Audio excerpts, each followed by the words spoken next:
Si tu veux te muscler sans matériel et sans salle de sport, alors regarde cette vidéo.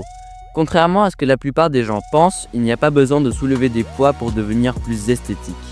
En effet, il y a une discipline sportive qui s'appelle le street workout et qui pourrait t'aider dans ta transformation. Dans le street workout, il y a 4 grandes facettes d'entraînement.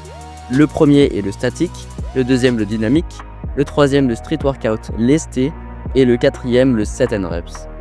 Dans cette vidéo, je vais te parler de la facette set and reps car c'est celle-ci qui te permettra de te muscler le plus rapidement et le plus facilement.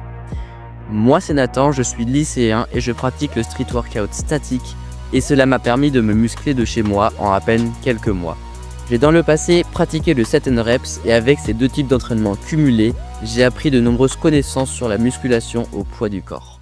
Voici les 3 grands principes pour se muscler sans matériel au poids du corps. 1. L'alimentation et la récupération.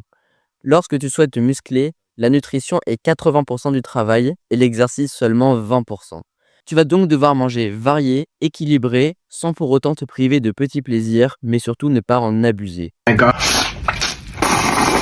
La récupération joue aussi un facteur important dans la prise de muscle, donc essaye d'avoir au moins 7 heures de sommeil par nuit et entraîne-toi entre 3 et 5 fois par semaine pour laisser tes muscles se reposer. 2. L'entraînement.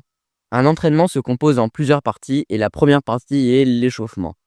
Tu vas en premier effectuer des rotations des épaules, des coudes et des poignets et en deuxième, des exercices à faible intensité pour réchauffer tes muscles et tes articulations.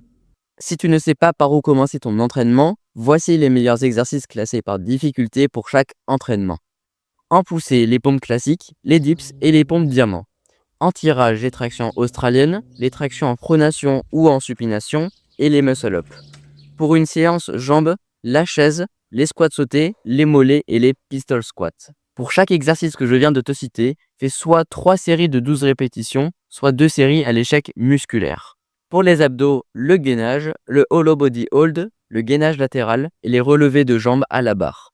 Tu devras tenir chaque position entre 20 et 50 secondes et ne pas chercher d'échec musculaire sur ce type d'entraînement. Pour chaque exercice, tu as des progressions dégressives si trop difficiles et inversement des progressions plus difficiles si elles sont trop faciles.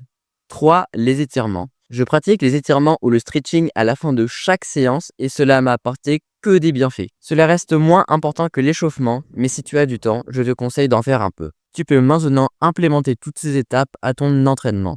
Si tu as aimé cette vidéo, abonne-toi et moi je te dis à bientôt.